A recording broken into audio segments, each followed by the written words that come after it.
the press, we have so many negative things to talk about. But I think tonight, and what we want to do with the panel, is to highlight everyone on this panel. I'll go through that in a minute. But we want to hear from you. And yes, there will be passions. And I don't mind that. But just there's a lot of love here. And we want to have solutions. Yeah? I think we're all tired of all the negativity. Yes? Yes. And it's about positivity. And I really appreciate the films and everybody being there. So give yourself a clap as well.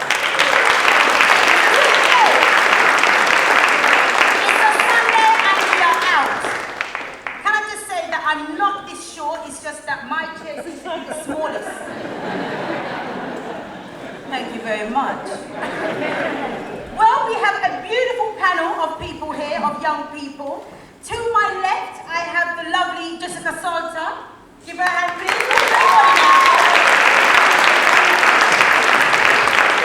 Jessica is a writer for the Daily Telegraph magazine. That's right, no tabloids here. No tabloids here. A proper magazine. She's recently been shortlisted for the British Society of Magazine, editor of Rising Star Awards for her print work. Her work includes interviewing and profiling celebrities. I'll be free for 10 minutes. Interviewing food producers. I've got a great recipe.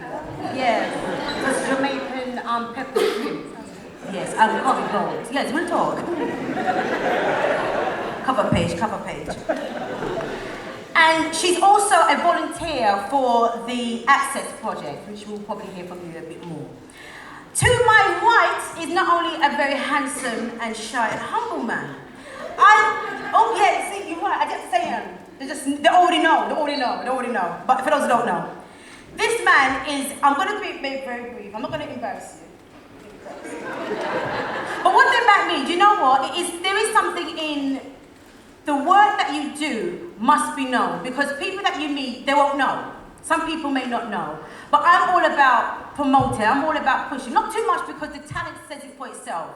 But what I will say about Mr. Man is that he is not only a hip-hop recording artist, he owns his own label and he's a social entrepreneur. He has a production company that he set up in 2009, the Hip Hop Shakespeare Company. Yes, woo, yeah. Yeah, go, woo. Feel free. I want it to be interactive. Yes, just a moment, please. Thank you very much. His latest album, The Thief Banquet, was launched earlier on this month. He's just come back from Germany. He's lovely. He is the one and only Akala.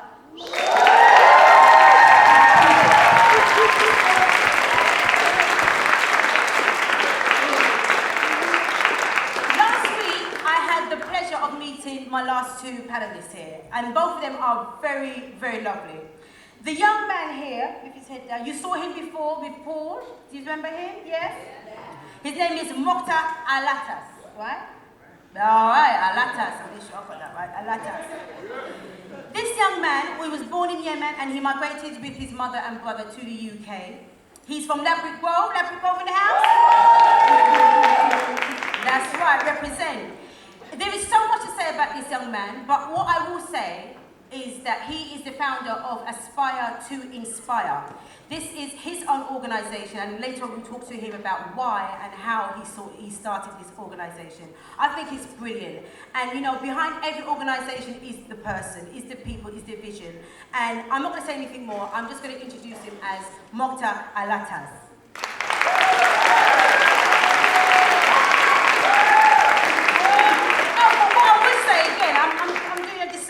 In 2011, he was awarded the Dream London Peace Prize by Mayor Boris Johnson as well. Yeah. But you know what it is? It's acknowledgement. It's acknowledgement and it's moving forward. Yeah? I just want you to just know that there is, might be a glass ceiling, you can look through it and you can bust it. And also, a lady who reminds me of myself, very humble, very loyal, very ambitious, very calm. It's just she's a little bit taller than me and a bit lighter, that's fine. She was born in India and grew up in India, but before she came to the UK, she graduated from Delhi University with an English honour. When she came here, she got her master's degree in digital media from the London Metropolitan University in 2011.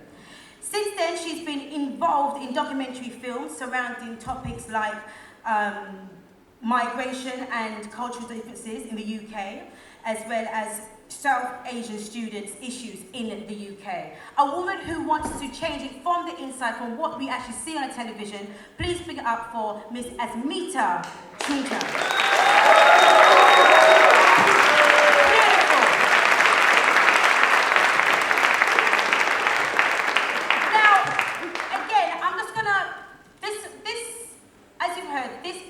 A mix of successes.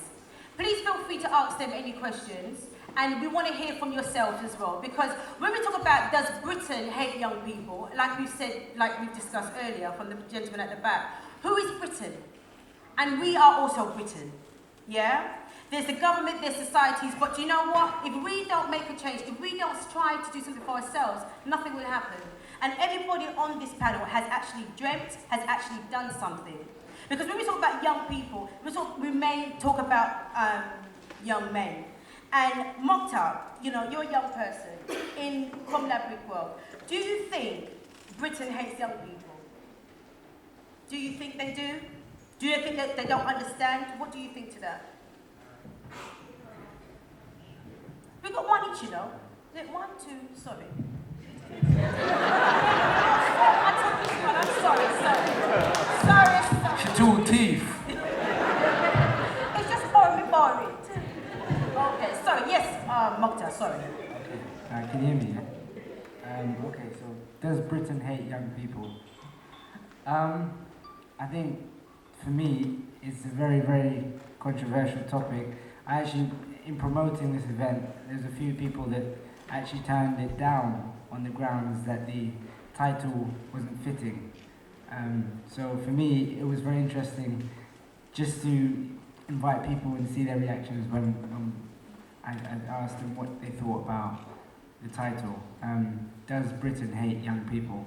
I think it's easy for us to say, as a result of the incidences in terms of the riots, that of course Britain hates young people, and it follows therefore that we need to adopt this victim mentality, and that of course we are victims, and of course the government are the oppressors. I think it's deeper than that. Yeah. Can I just ask you though, do you, in your experience, do you feel that way? Do you feel that this title actually talks about you? Because I know that you're very successful in your... In fact, tell us how you started Aspire to Inspire. A2I, Aspire to Inspire, was born out of the fact that I'm from Labrador, been here all of my life. A lot of my friends and family, some of whom are here today, went to prison at a young age. And the idea was to try and create a support system that would, in effect, create that family bond that would allow people to have the strength and power to make their own decisions and become independent, truly independent of society, as opposed to that dependency that a lot of us have, especially when we're young. And how receptive have other young people been towards your foundation? Incredibly so. I think with A2I, it's magical the fact that so many young people feel what we're doing and they know that this is something that is completely youth-led. We were, it's an initiative that was run by young people, for young people, and entirely for the benefit of young people. Do you think that there is something in terms of a young person mentoring another young person than an adult mentoring a young person? I think what's good about that is that you move away from that hierarchy, that kind of belief that, that us and them. Mm-hmm. And when you have a young person that will sit you down and say, listen, where are you in your life and where do you want to get to? And you create that friendship. Yeah. You overcome a lot of the barriers that prevent young people from even assessing where they are. Mm-hmm. And that's the big thing that we try and focus on, just really seeing where they are and how we can try and push them forward. Yeah, I think that's part of the solution as well. I think that, like you say, it's hearing it from a fellow person, and to stop and to see it. And I think that whereas, we give the power to the government to tell them, they tell us what we want. We know what we want. It's just a point of being open. One thing I want to say to that, just add into that, people is power. Yes. So I think everybody in here coming today, that is powerful. That is powerful. Yeah. Brilliant. Brilliant. Now, you see, when you hear things like that, why are we not having these debates? Why are we not having it promoted in the media more often? I know, Jessica, you write for the Telegraph magazine. Is it sort of story that you would put into your magazine? What sort of things? Yeah, I mean, I actually wrote about... Can you hear her? No? It's okay. Better? Yeah, I wrote about a project with really similar aims to Moktar's, and in the way that he's saying, inspiring young people and using young people to inspire other young people. So I met this guy called Alex, who's in his early 20s, and he was a Teach First trainer and teacher. And he gave up after the first year because he saw that his kids needed more help than he, as one guy in front of 30 kids, could give them. So he set up his charity, and he got all his friends who are recent graduates to do mentoring and give them career advice. And because they were only kind of 4 or 5 years older, he found that that was a really powerful way of inspiring his kids in his class in North London. And so I heard about this charity and I wrote about it and did a kind of 4-page feature on the magazine, and he got about 60 grand's worth of donations from readers. So that is a sign that people love reading about this kind of thing because they can help and they like seeing something positive. And then afterwards I joined his project, and now I've been volunteering for 2 years with them. So and that's the Access project? Exactly. Okay.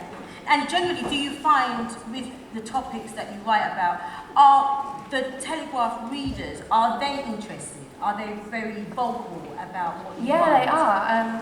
You know, there's always comments on the website's version of the article, and people write in, and when we do positive stories and when we do charity stories, we get checks sent in, and it's a great thing, and it shows that people like reading about positive things as well. And there you go, it shows that people read. Just give her a hand. Because the thing is, there are different ways that we can do what we do. And there's one thing being on grassroots, and there's the other person that can actually say it and, we can tell it to the world in a different way. Because I think that sometimes, even though we have our own magazines, Rose magazines here and there, is to get it to a bigger platform, a bigger audience.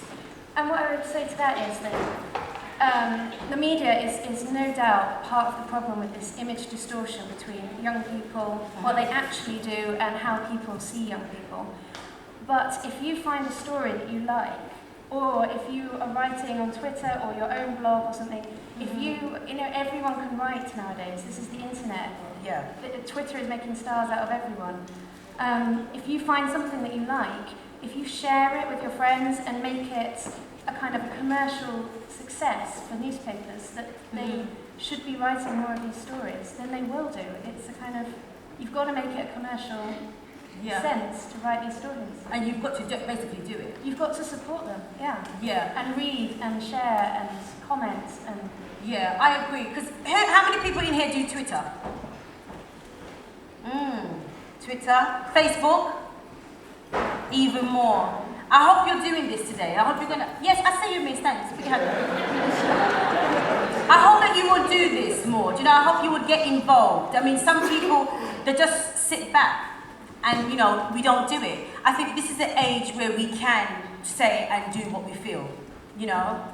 With our phones, with the networks, and that's the reason why more people are going into the media. Like Asmita, you came from India doing an English honours degree. You came over here and chose digital media. What is it that you plan to do with that now? First of all, I'd like to tell why I chose media. I'd like to tell why I chose media, first of all. Being in India, while I was doing my graduation from Delhi University, I was actively involved in lots of Can you hear? students. You might want to shout a little bit, my love. Hello? See, very calm. She's very calm, very soft. Yeah? Is it better? Yeah. Thanks, Moktar. Okay. Shall I start from the beginning? So, why I chose media? I found out media is the only way where you can reach the masses.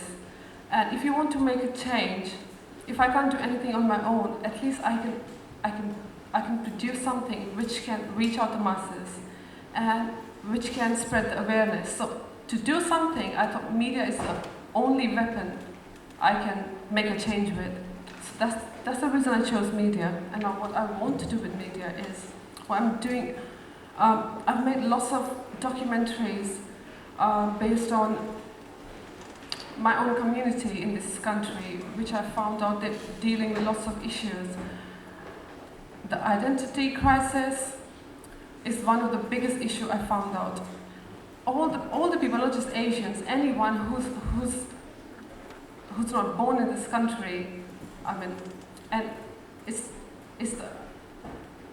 even if you're born in this country, but if your skin color is different, you'll be asked another question: are you British? If you ask the question, are you British, you can't say you're British because there's a second question: where are you actually from? You know? So I just found that it's really shocking because my community, they think that, they belong here and they're British, but they're not considered. So I just want to work around all these issues around my community, the students, all the young people. And can I just ask you, because you have taken, as a young person, you've taken the step to say, I'm going to do the academics, I've done these 2 degrees. And with the projects that you've done, do you find that there are interests, there's a great interest in that field, as opposed to somebody who was doing something maybe entertainment-wise? Do you have that same interest? I think I just want to be more involved in my community and to do something for my community and community as a whole, as young people whose voice are not heard among the masses who can't reach. I want to challenge the media representation. I want to bring the real picture. That's what I want to do. I know you're working with Octavia at the moment, but in terms of getting a job within the industry as a filmmaker, how easy or hard has that been for you? I think getting any job at the moment is really hard. Yeah. I've been struggling a lot, and one thing also I've realized is getting a degree doesn't guarantee you a job. It's actually your experience and what you're working. That's what counts. It's not a degree, because otherwise I should have got a job in some production company or something. But you're still carrying on. That's the thing. I believe you need to be really positive and motivate yourself. Go look out for voluntary work. I should thank Octavia Foundation for opening the windows of opportunity for me by letting me do voluntary work with them, and then I progressed into a professional film work with them as well. You see, what I like about yourself is that even though the entertainment or the media industry is very hard to get into, regardless. And you have taken the journey as a young person to do your education and to do the right way. And it's still very hard, but you're still doing it and making these projects yourself. And how many people in here still dream? You still dream. That's almost everybody. You should have been up straight away. So wait a minute. You should put up one straight away. One person who is actually making it happen, not only, I think he's utilising everything in his fibre to do what he does best and to spread his word, is Akala. Because not only is he a great performer, a live performer and a recording artist, it's the intellectual property that he's doing now, because with your production company. Why was that? Is it just, as I say, you wanted to do everything? You wanted to... Why was what? Why was... sorry, I didn't go on. Sorry. In terms of not just being an artist, but in the writing and setting up your own companies, how easy was that? Nothing worth doing is ever easy. But my motivations were multiple. I think I was lucky enough, unlike many people from similar circumstances to me. I didn't grow up with my dad. You know, we didn't have much money. Blah blah blah blah blah blah. You all know the story. Many of you have probably been through it, right? But what I did have was a very strong cultural foundation. I went to a Pan-African Saturday school called the Winnie Mandela School in Camden. Some of you may know it doesn't exist anymore, unsurprisingly. I went to, my stepdad was the stage manager at the Hackney Empire Theatre, which during the mid to late 80s was probably the leading African Caribbean theatre in the country. And what that meant was when I got to my teenage years, and I went through the thing that all young boys like me go through, police start searching you, teachers start treating you like you're dumb, even if you're a straight A student. And so you start to play up to that role and think, well, that's who I am then. That's the media representation of me. But I always had this nagging voice at the back of my head saying, well, you know better, you're just being an idiot. Why are your genes that low? Why are you hanging around with those lot who you know are going to get you in trouble or maybe get you killed? Why are you playing this particular role? Luckily, I came through that. But it's easy for me to then look back and say, oh, well, yeah, I came through it, so should you, which a lot of people from similar circumstances will do once they're quote-unquote successful. What I'd prefer to do is work with people from all backgrounds, but particularly from the so-called inner city or whatever you want to call it, to change a framework and a way of thinking and make people understand how this image we're fed that is rebellious to be on the roads and this and that, and it makes us look so cool, what that actually serves and who that agenda benefits. And what we can do to change the mentality. I'm not judging nobody because if my life had gone differently, who knows where I'd be. But I think it's important to make people realize that the biggest weapon you have is here. And using that is what scares people, more so than us running around shooting and stabbing each other over nonsense. And so I feel like setting up an organisation like Hip Hop Shakespeare was very much about also taking this symbol that is the ultimate symbol of elite white racism, to be frank, intellectual racism, being Shakespeare. Not that necessarily he wanted to represent that, but that's what he's been used as a tool for. For me, just taking that and saying, whatever. I'll put him and Nas next to each other, I don't business. Nas comes from Queensbridge, but to me, Nas or Dead Prez or Wu-Tang are just as big a geniuses as Shakespeare, and I can prove it to you. Here you go.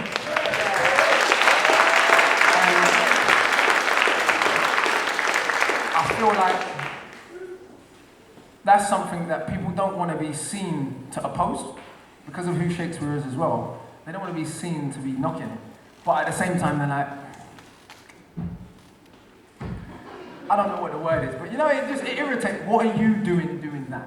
Yeah. You don't really have the right, oh, and you speak really well, that's amazing. How did you do that? Yeah, I know, it's weird. So yeah, basically my motivations were all of those. Just trying to, Wu-Tang, I don't know if anyone's my similar sort of age, but when I was a youth, right? When Wu-Tang came out using words like benevolent in rap songs, I was just like, are you mad? That sounds amazing, right? And so it made, because they were from where they were from, they'd been through what they'd been through, they didn't dress any different, they didn't talk any, well, they did talk different, but they didn't they didn't try and be intelligent, they just were smart. And many of them had been shot, many of them had been to prison, and it made being smart so sexy to me. Like, it was like, this is incredible, like, and it just, I know anyone of my age group can vouch for that, like, even though hip-hop had a lot of negative, it had a lot of real positive, mind-opening value, and I feel like, for very good reason, the corporate media has tried to demolish that. Yeah. With your in-estate productions, how can you tell us about that? Is this where? No, you tell us about that. Well, it's two things. There's Illustrate Records, which is how we release my music independently. But Illustrate Productions is quite new. That's I wrote a script last year that was going to get made and didn't get made as yet. I can't speak too much more on it than that. It's in the universe. It's going to happen. No, it's going to happen. It's in development. Basically, to do some of those things, like we did the Life of Ryan documentary. Everything I tried to do, I tried to maintain as much control over as possible, because that's how you can keep your integrity. It means there'll always be a level at which you won't be put, and I'm totally cool with that. And you don't mind the hard work? Anything worth doing is worth working hard for. Yeah, because the reason why I said it is because I speak to a lot of young people, they want to do this, they want to do that, but when it actually comes down to the nitty-gritty, you know, it's the intellectual property, it's the ownership, it's the business side of it. But that's about entitlement, isn't it? If you've grown up and you've been told you're a bit shit all your life and you've not had the support, you're going to feel that. And you're not going to even think that you're valuable enough to put in the work for yourself. What I'm saying is, even though I came from an environment similar to many people, I can see why the building blocks were there for me to feel the way I'd be lying if I said to you everything in my life was terrible. My godfather, who was my main role model, is a genius. And because of that, and because he's a big, physical, strong, the man you want to be like, right? Having him in my life, but he also choose how I understand for breakfast. Like, he reads physics for fun. Having someone like him in my life meant I never developed a complex of thinking, being frank, being a young African Caribbean male was about being stupid and going to prison. And I have friends that when we were 15, they thought, oh, if I don't go to jail, I haven't fulfilled that part of my identity. There's an internalization of racist stereotypes, essentially. And I didn't have that particular battle. So what I'm saying is, I think it's too general to say young people don't want to work hard. Well, yeah, they do, but you have to have a support system, and you have to be given a particular set of tools, otherwise you don't even know where to start. That's not me discouraging anyone, but I think it would be very arrogant of me to lie and pretend I didn't have a certain base that allowed me that access, and that feeling that I was entitled. Does that make sense? Yeah, it does make sense. It does make sense. I'm not generalising that young people do not want to work. That's not what I'm saying. It's just that, whereas if I was to ask everybody on this panel, what motivated you in those dark hours? What pushed you forward in terms of your writing? What was the motivation for you? Getting a job. Yeah, getting a job, saying that I wanted. Okay, let me put it another way. I wanted to be an actress, and I knew that I was very small. I knew that I was dark skinned. I knew that not many people that looked like me was on television. And I used to want to be a lawyer. And my dad said, okay, fine. But I've been acting since I was 7. Now, in acting class, there's other people there, and but I went to Anishir where she embraced different cultures, different religions, because she didn't see colour. This was the thing that we did, and what we had in common was our acting ability. Now, I knew I was different, but it didn't stop me. I just knew that I would make it, regardless. Didn't know how, but I knew I would make it. And for some people, they might see the show and say, oh yeah, you made it now. But that's just a stepping stone. But it was hard, and I've met people who have given up on the way, and if only they had that connection, like your uncle, like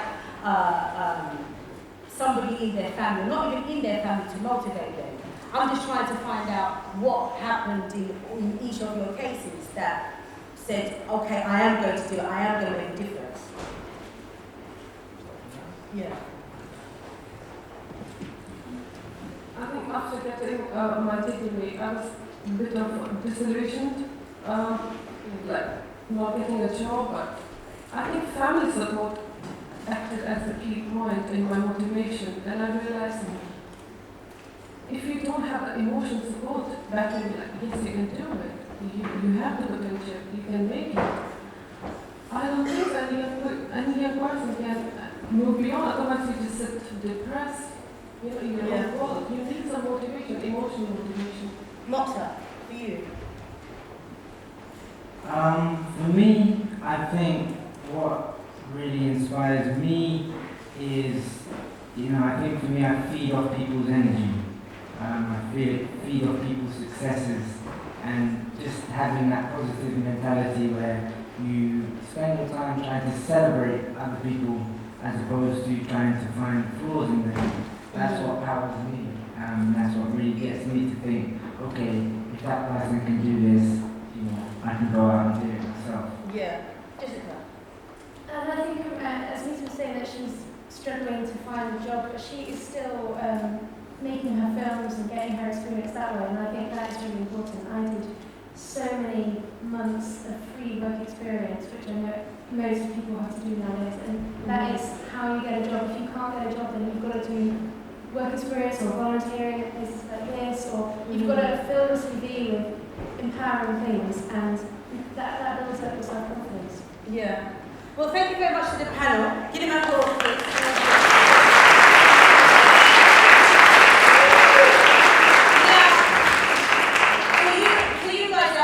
I want to hear from yourself. First of all, does anybody have any questions for the panels? Anything on the panels? Yeah. Pick one.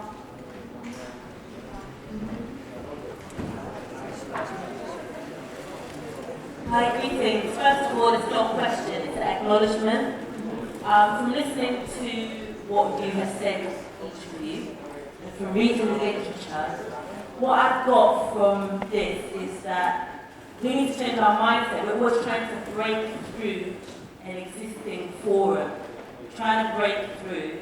What you've done is actually taken the initiative because you've been denied the access. You've gone ahead and created something for yourself. And that's what I wanted to encourage people to do. You can actually think outside of the box. You are trained to go to school, to get a degree, and then to be socialized to get a job. When that access is denied to you, you begin to become creative. And what you represent, most of you on the panel, is because that access was not available to you, you've actually created something. So, well done.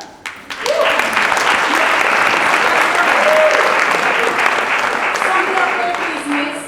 Thank you. Look at the back there. Can I say as well that although we're here talking about young people, I think young people have the responsibility. It doesn't help that, that some people that are kind of aggressive and shouting. It's about communication as well. I'll just say that while we get the mic to the man. Thank you. Okay. Akala, this is a question for you. Very big fan. I remember hearing in your lyrics about if you look at the world differently, your whole view changes.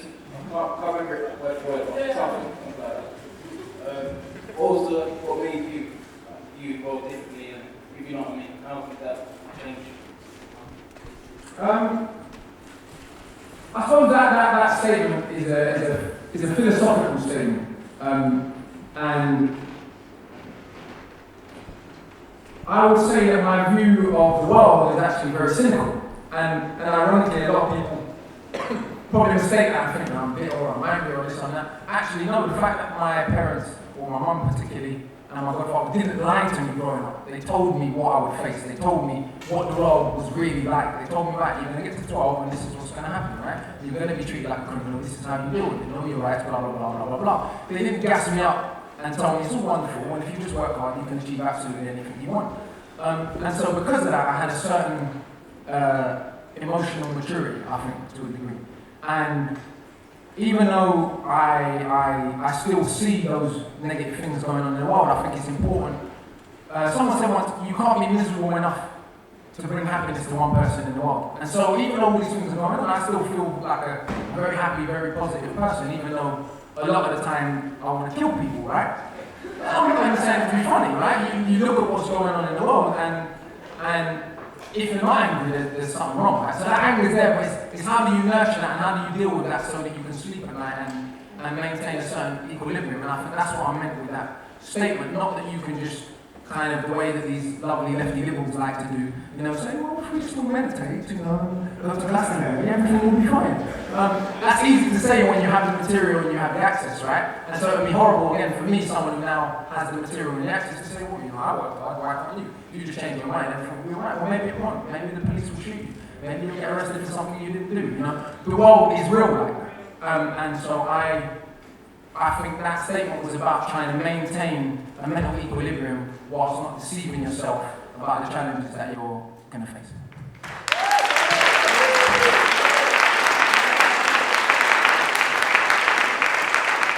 Can I just ask, as young people in the room, are you happy? Are you genuinely happy? No. You're not? Okay. I'm going to go back to that. We're just getting somebody up here. I like to talk so, we don't have a dead air. Have they got the mic? Yeah? Okay.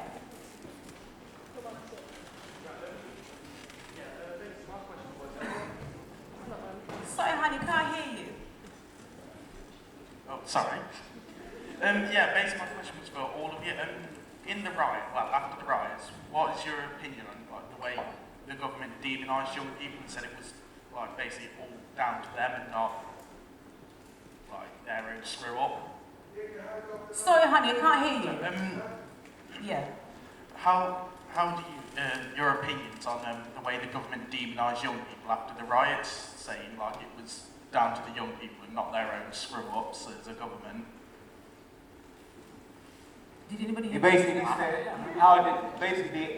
what's your view on the riot, after the riots, how the government blamed the young, particularly black males, and didn't put it... He didn't say that, I was going to pick up. You're adding your own spin, but it is true. You're right, I'm not true. I'll say how it is, I'm just like that, you know what I'm saying? Like, Yeah. I'm trying to sugarcoat you. But they didn't put it down to, when the people are upset, they didn't put it down to that it's the fact that it's the leaders' fault. So when David Cameron was saying these sick people, he didn't realise that, like, basically it was the government, their sickness that's infecting the people. So he's saying, what's your views on it? Yeah. But I think that even, because my sister's in America, and when she saw it, they were saying, oh, you know, the whites have gone off in Tottenham, and it's all these youths. But it really wasn't youths. It was a mix, and we've got the same news over here.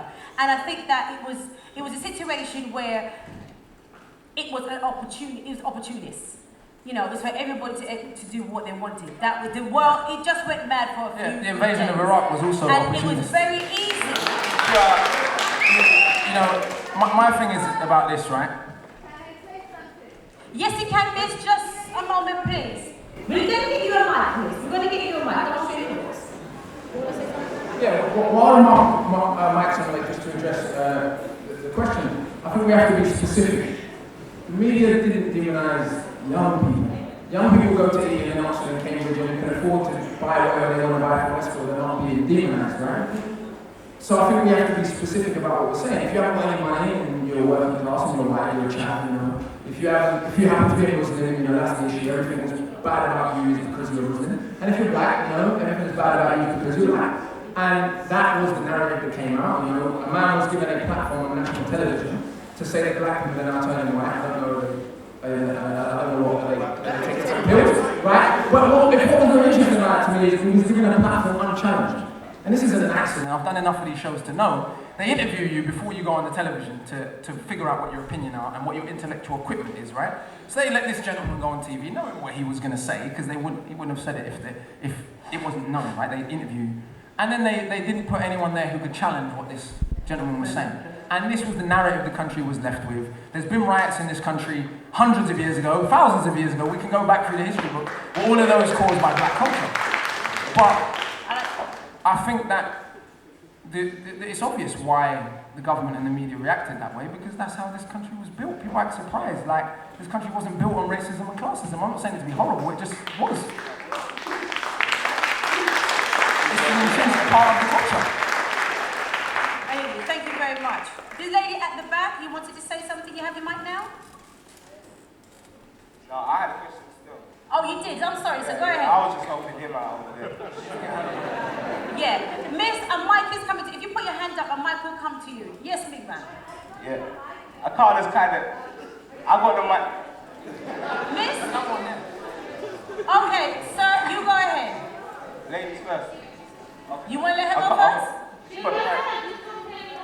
Oh. Okay then, thank you very much. Yeah, Akala kind of touched on a lot of the issues, but I got the mic before Akala spoke. But what I was going to say is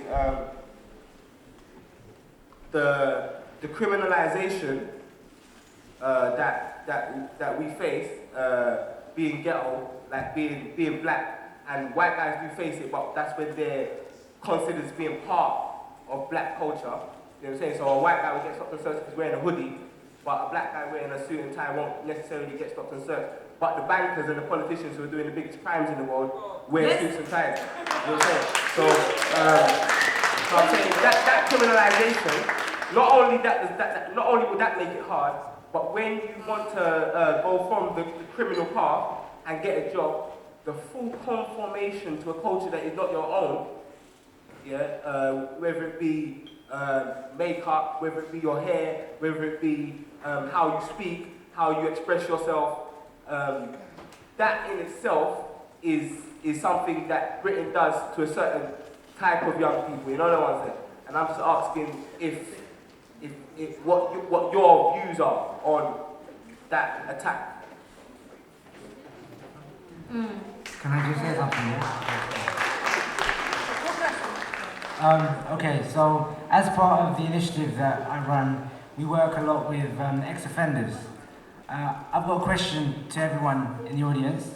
If you look around today, who here can tell who is an ex-offender and who isn't? Can you see? Is it transparent? No. That's my point.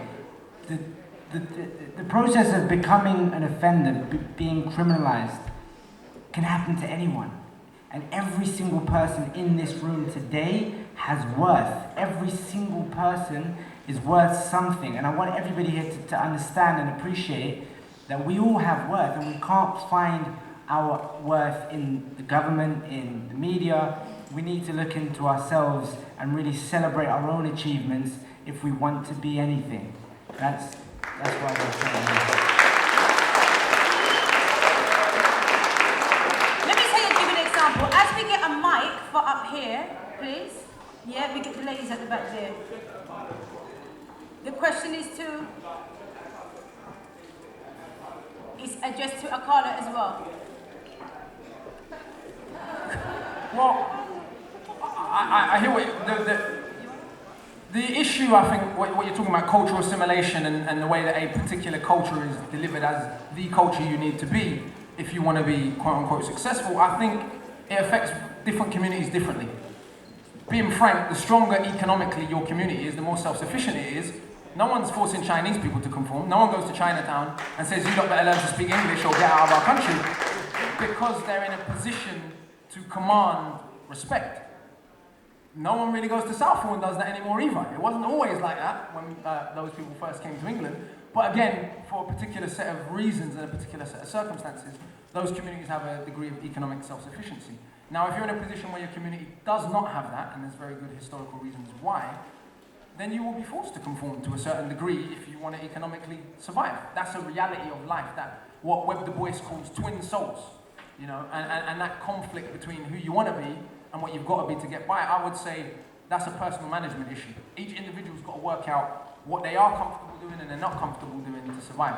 I've tried to find a balance for that, and it's for everyone in the room to do the same.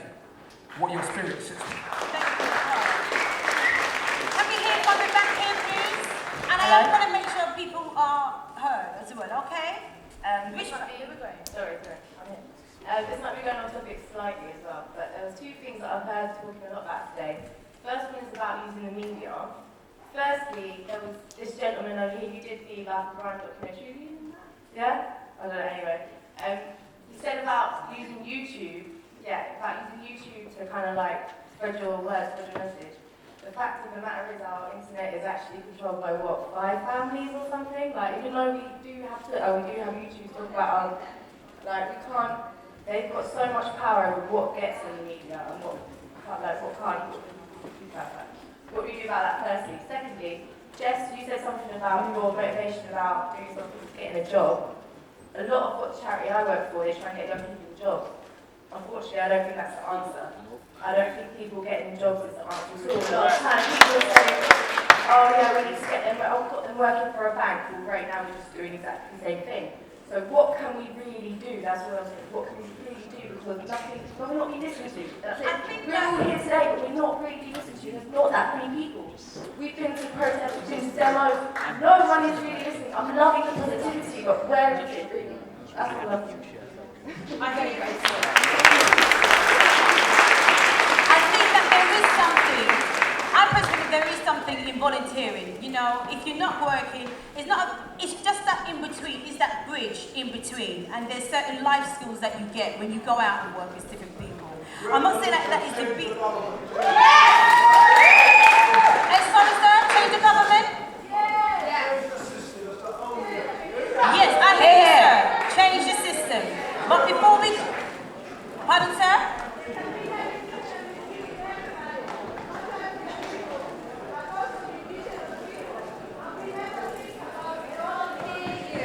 Miss, I really want to hear you. Let's just hear from this lady because we didn't hear from her before. Let's hear from the lady. Miss, I will hear you.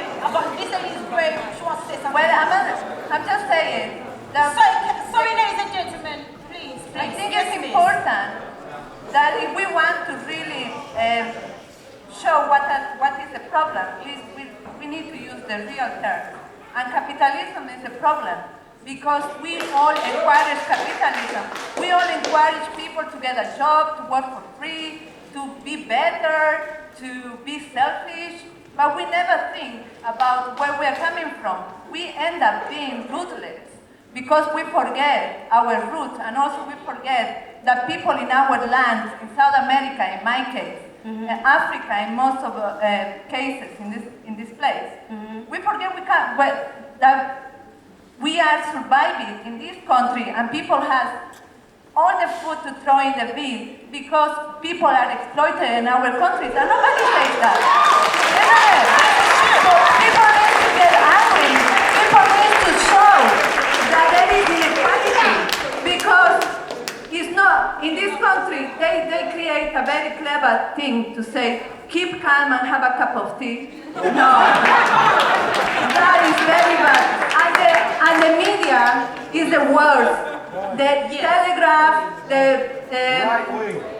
Guardian, all that, they are the accomplice of all these problems. So I think we need to be clear.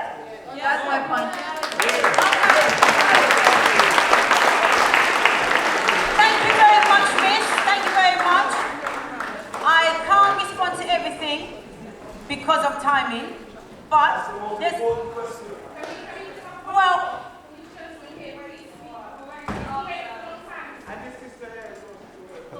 How many people we have up here?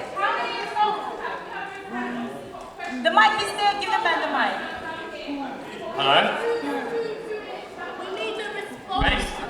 Basically what I wanted to say when we were talking about the London riots, we did a case study on it, so I just wanted to add in some information that less than 20% of all of the rioters were actually young people, and there were more young people that were involved in the clean-up afterwards that were actually involved in the riots themselves.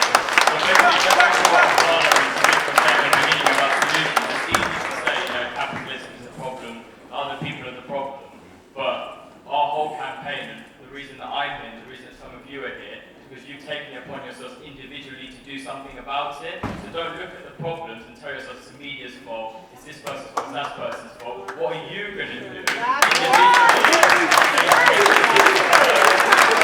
Those people are on the stage, those guys, because they're taking it upon themselves to individually do something about it, they've got credit for it. So that's it's your turn to do it. So it's up to you. Thank you very much. Somebody over here, please, and then we're going over there then, please. Yeah, just adding on to what he said, I think... There was somebody up there. Miss Red. Yeah, yes, I'm just adding on to what he said. Miss Red, have you got a mic? Oh my God. The gentleman has a mic. Miss, hello, Miss Octavia, Miss, over here, please. Go over there. Yes, sir, go ahead. Basically, adding on to what he said, I think young people in England right now are not taking the opportunities they have. There's a lot of opportunities in this country. There's a lot of opportunities in countries that other people in other countries they don't have. They don't even have the means to go to school. Right here, it's up to you to pick yourself up and go through. That's the point. So, is somebody up there ready?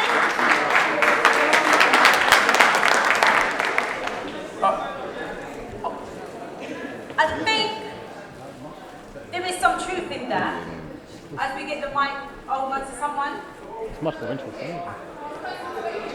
But, Go speak, please. I have one just over here whilst we're waiting. Basically, as my friend Sophie has said, it didn't get answered, but the idea is obviously we're all here and there are a number of us, but really not enough to make change. We are working within a system where we have a government that do just want to oppress us, and they do just want us to work in their system where the 1% benefit and the 99% get paid. That's what it comes down to. So what I want to know is how, especially Akala, because we all know you have words of wisdom, how do we mobilise masses? What happens here? Because that's what it comes down to. How do you reach out to the disengaged people that aren't here right now? They're not the people that need to be here more than who anyone aren't else. here. How do you reach out to them and tell them that you matter and your voice counts and you need to do something? Because that's more important than anything else. That's what people like Moktar do. This is it. Okay, ladies and gentlemen, I understand that we're passionate. I understand that we're passionate. Mike. I understand we're passionate. We need to just come in for peace. I just wanted to say really about the whole topic and the title, Does Britain Hate Young People? I think we need to focus on love as well. Yeah, we need to give a balance here. You know, and it starts with self-love. You know, and I know a lot of young people who heard about young people in the care system and what have you, and had a hard life and what have you, but you know, there's a lot of role models and mentors, and there's people out there that can support young people out there. You know, and it's about us all together as a family here, going out and speaking to 1 or 2 or 3 young people and just really empowering them, you know, and bringing love into their lives. And it's only through that they can actually raise their own self-esteem and aspire and go on to do great things. I think you're all right there, sir. And it's about love. And I think, as much as we're saying there's a lot of things that are wrong, what are the solutions? You're talking about not getting through to people who are not here. I applaud everybody that is here, but what do we do from here on in? Do we then tweet about it? Do we Facebook? I only say the media in that respect because people do that. Because when ain't nobody got time for that. That went viral.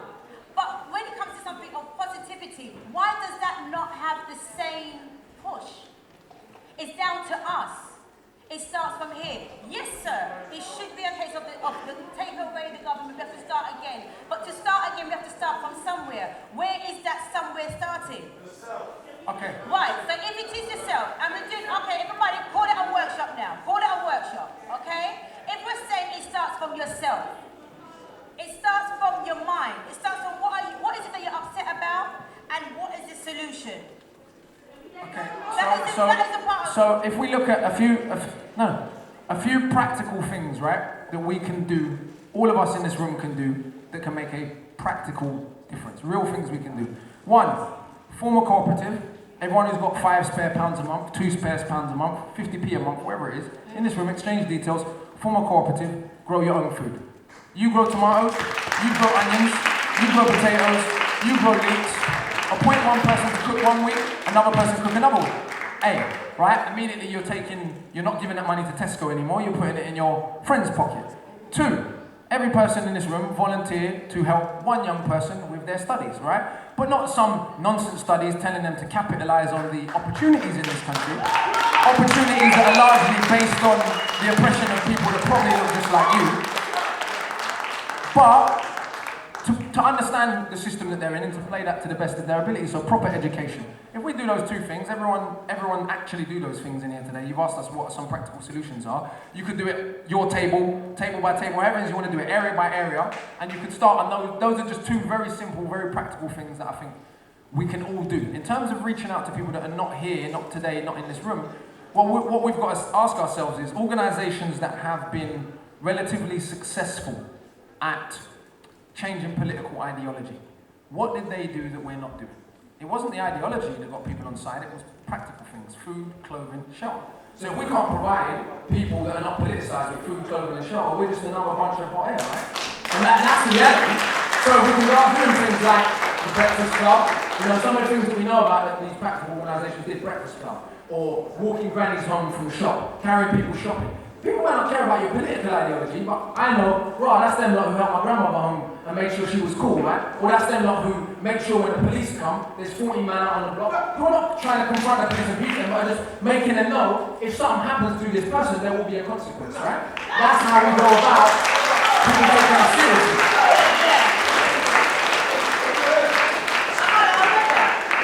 I read that and it's very true. And it's like the man said about, you take responsibility. Now, the lady was very passionate, and I agree with you, I understand that. But with those scenarios there, those examples, how many of you are actually going to do it?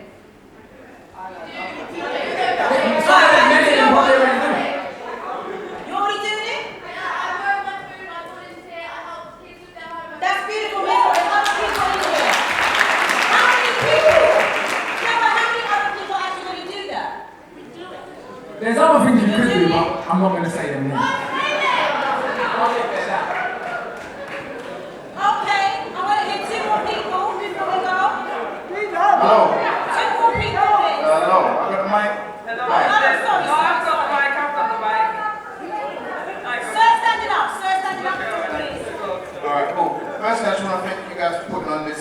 event here today has been very informative, and I think we need more things like this to get the conversation going, because there's not enough of these kind of positive message being pushed out into the general public, and we need more things like this first. Now, the question I actually have was for Moktar. Yeah? I want to hear more about your organisation, because I believe we need more things like that, obviously in the public as well, inspiring young people, empowering them, and letting them know that they can actually achieve things instead of putting them down. Now, I wanted to know what kind of challenges you faced when you started, and who was actually there, able to help you. Obviously, something positive, and we already know that positive things don't get the kind of pushing and backing that you need. So, what kind of challenges you faced, and how did you overcome them?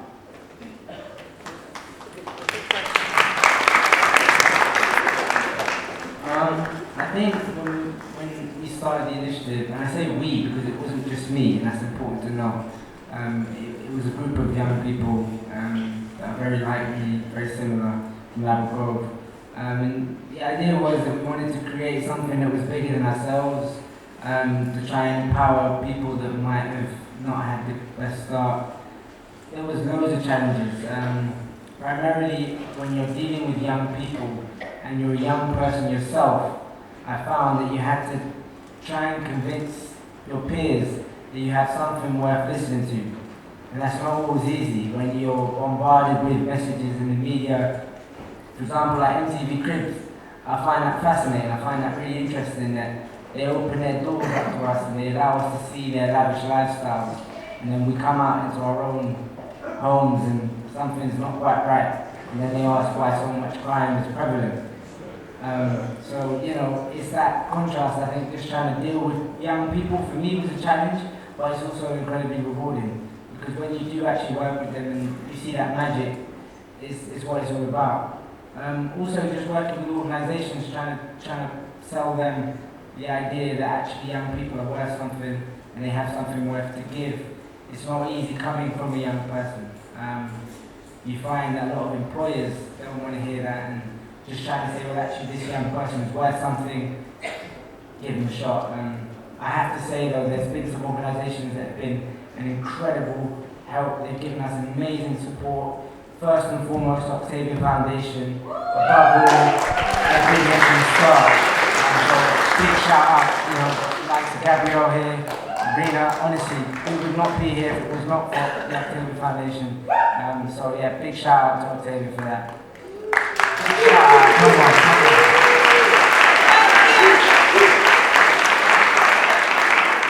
And one more question, come on here, please. Okay, evening panel. Thank you for what you do with young. Working with the young children and gathering their self-esteem, confidence, and all the hierarchy. I find it hard, well, not me personally, but for the likes of, I'm telling them to get their education. I'm telling them, you know, to find the key, you know, the key of education and blah blah blah. Then it comes to the point where they will find out from either the media or whatever that somebody else has got a bachelor's, a degree, cannot get a job. You understand what I'm saying? So it's like a fight, because I'm saying to you to pick up the book. You've got to do this education is key. You need to get your, you know, papers, because even the dustbin man's got a paper. But then they find out that people that have got their degrees haven't got a job.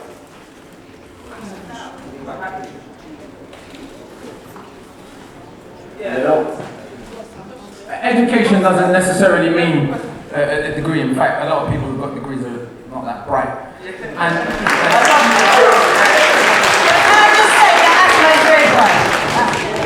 I mean, Marcus Garvey never went to university, right? You know, so I think that I do hear what you're saying. I understand what you're saying. I think when we talk to young people or to anyone who's got a brain, if we tell them that, you know, go to school, go to uni, get your A-levels, you'll get a great job, they're going to look at you like, am I a mug? Do I look like I was born yesterday? Right. So I think when we say education, let's be clear what it is we're trying to offer somebody. If you bullshit people, they'll know you're bullshitting them, right? And so I think education has to be more than, I mean, I never went to uni, right? It has to be more than just getting a piece of paper for conforming, no disrespect to a certain degree, right? Then, no, I'm not knocking that. People do that and they go and get a job, great, but I think there has to be more. It's about giving people equipment and practical skills they can use in their life.